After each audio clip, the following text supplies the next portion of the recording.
देश में आज से अनलॉक 2 की शुरुआत हो गई है। अनलॉक 2 का आज पहला दिन है। अनलॉक 2 में स्कूल, कॉलेजेस और कोचिंग संस्थान 31 जुलाई तक बंद रहेंगे। उसके बाद राज्यों के साथ विचार विमर्श के बाद ही इन्हें खोलने का फैसला किया जाएगा।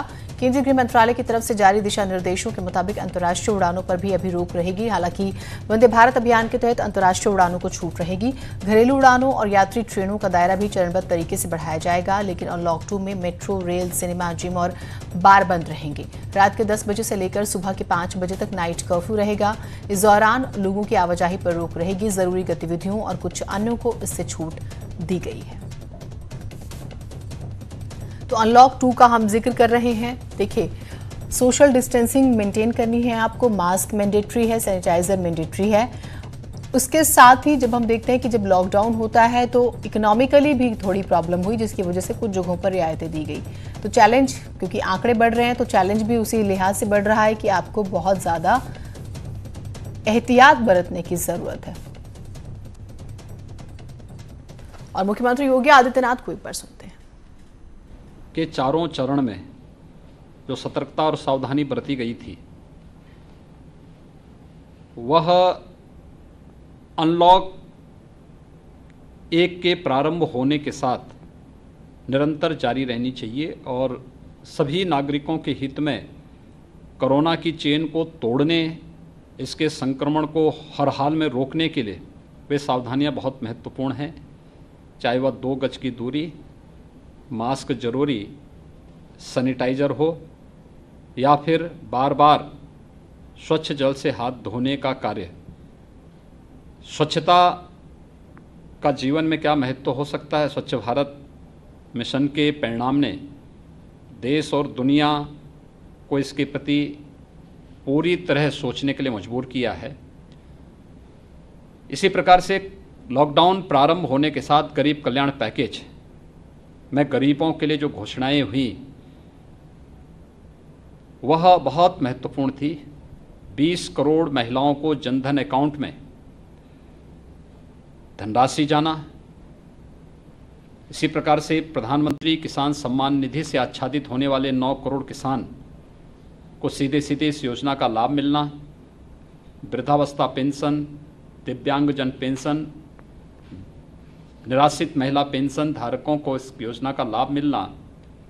एमएसएमई सेक्टर से जुड़े हुए यूनिट के लिए जो पैकेज घोषित किए गए हैं या फिर स्ट्रीट वेंडर के लिए जिस प्रकार की घोषणाएं हुई हैं, ये बहुत महत्वपूर्ण है। 80 करोड़ लोगों को मुफ्त में खाद्यान्न उपलब्ध कराने की कार्रवाई। और मैं आभारी हूं आदरणीय प्रधानमंत्री जी का कि इन्होंने ये मुफ्त में राशन को आगामी 6 महीने के लिए बढ़ाया है और यह नवंबर 2020 तक 5 किलो चावल या 5 किलो गेहूं, 1 किलो दाल मुफ्त में राशन की यह व्यवस्था उन्होंने पर्व और त्योहारों को ध्यान में रख कर के और आने वाले समय में आम जन की सुविधा को ध्यान में रख कर के इसे बढ़ाया है। हम इसके लिए आभारी हैं। समय समय पर आदरणीय प्रधानमंत्री जी का मार्गदर्शन प्राप्त होता है।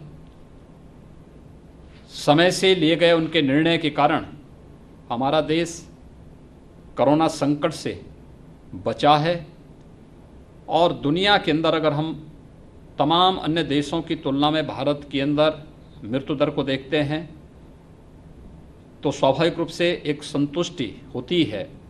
लेकिन जिन सावधानियों की ओर और जिस सतर्कता की ओर आदरणीय प्रधानमंत्री जी ने पूरे देश का ध्यान आकर्षित किया है, हम सबको उसका पालन करना चाहिए। उन सभी नियमों का पालन करके ही हम कोरोना की चेन को तोड़ने में सफल होंगे और उस व्यापक संक्रमण से दुनिया के जिस संक्रमण की चपेट में बड़े बड़े देश आए हैं उस संक्रमण को रोकने में काफ़ी हद तक मदद मिलेगी।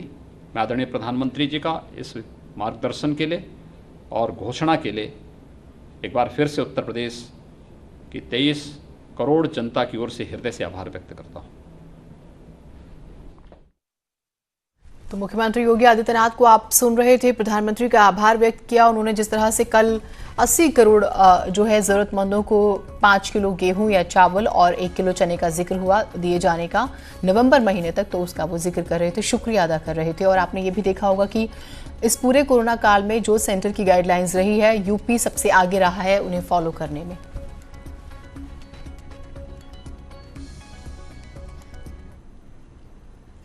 तो अनलॉक